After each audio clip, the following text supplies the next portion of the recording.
बिस्मिल्लाहिर्रहमानिर्रहीम, अस्सलाम वालेकुम, वेलकम टू माय चैनल दीन की बातें। मैं हूं आपका दोस्त शफकत अली ऑफिशियल। उम्मीद करता हूं कि आप सब लोग ईमान के आला दर्जे पे होंगे। सूरत बकरा की आयत नंबर 217 का तर्जुमा। लोग पूछते हैं माह हराम में लड़ना कैसा है? कहो उनमें लड़ना बहुत बुरा है, मगर राह खुदा से लोगों को रोकना और अल्लाह ताला से कुफर करना और मस्जिद हराम का रास्ता खुदा परस्तों पर बंद करना और हिरम के रहने वालों को वहाँ से निकालना अल्लाह ताला के नजदीक इससे भी ज्यादा बुरा है और फितना खून रेजी से शदीद तर है। वो तो तुमसे लड़े ही जाएंगे, हत्ता कि अगर उनका बस चले तो तुम्हें इस दीन से फेर ले जाएं। और ये खूब समझ लो कि तुम में से जो कोई इस दीन से फिरेगा और कुफर की हालत में जान देगा, उसके अमाल दुनिया और आखिरत दोनों में जाया हो जाएंगे। ऐसे सब लोग जहन्नमी हैं और हमेशा जहन्नमी में रहेंगे। सूरत बकरा हाशिया नंबर 232।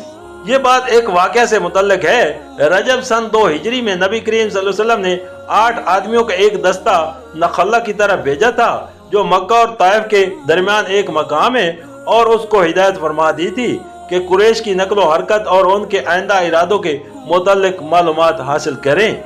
जंग की कोई इजाजत आपने नहीं दी थी, लेकिन उन लोगों को रास्ते में कुरैश का एक छोटा सा तिजारती काफिला मिला और उस पर उन्होंने हमला करके एक आदमी को कत्ल कर दिया और बाकी लोगों को उनके माल समेत गिरफ्तार करके मदीना ले आए। ये कार्रवाई एक ऐसे वक्त पर हुई जबकि रजब खत्म और शुबान शुरू हो रहा था, और ये अमर मुश्तबा था कि आया हमला रजब यानी माह हराम ही में हुआ है या नहीं। लेकिन कुरैश ने और उनसे दरपर्दा मिले हुए यहूदियों और मुनाफिकीन ने मदीना ने मुसलमानों के खिलाफ प्रोपेगेंडा करने के लिए इस वाक़े को खूब शोहरत दी और सख्त इतराज़ात शुरू कर दिए कि ये लोग चले हैं बड़े अल्लाह वाले बनकर, और हाल ये है कि माह हराम तक में खून रेजी से नहीं चूकते।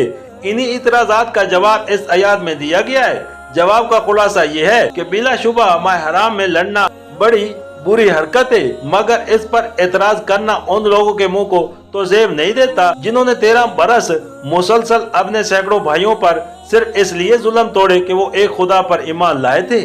फिर उनको यहाँ तक तंग किया गया कि वो जलावत होने पर मजबूर हो गए। फिर उस पर भी इक्तफा न किया और अपने उन भाइयों के लिए मस्जिद हराम तक जाने का रास्ता भी बंद कर दिया। हालांकि मस्जिद हराम किसी की मामलूका जायदाद नहीं है और पिछले 2000 बरस में कभी ऐसा नहीं हुआ कि किसी को उसकी ज़ियारत से रोका गया हो।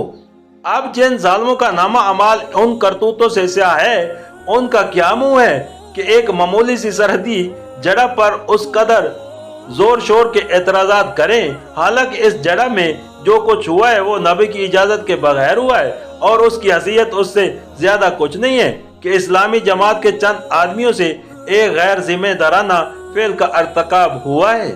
इस मकाम पर यह बात भी मालूम रहनी चाहिए कि जब ये दस्ता कैदी और माल गनीमत लेकर नबी करीम सल्लल्लाहु अलैहि वसल्लम की खिदमत में हाजिर हुआ था, तो आपने उसी वक्त फरमा दिया था कि मैंने तुमको लड़ने की इजाजत तो नहीं दी थी।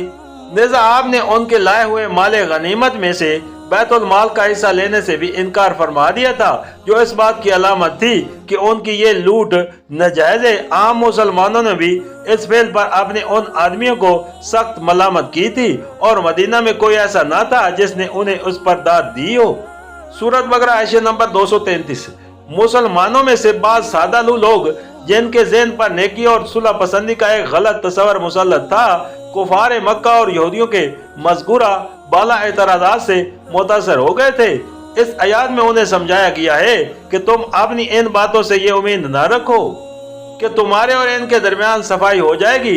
इनके एतराज़ात सफाई की घर से है ही नहीं, वो तो दरअसल कीचड़ उठाना चाहते हैं। इन्हें ये बात खुल रही है कि तुम इस दीन पर ईमान क्यों लाए हो और इसकी तरफ दुनिया को दावत क्यों देते हो।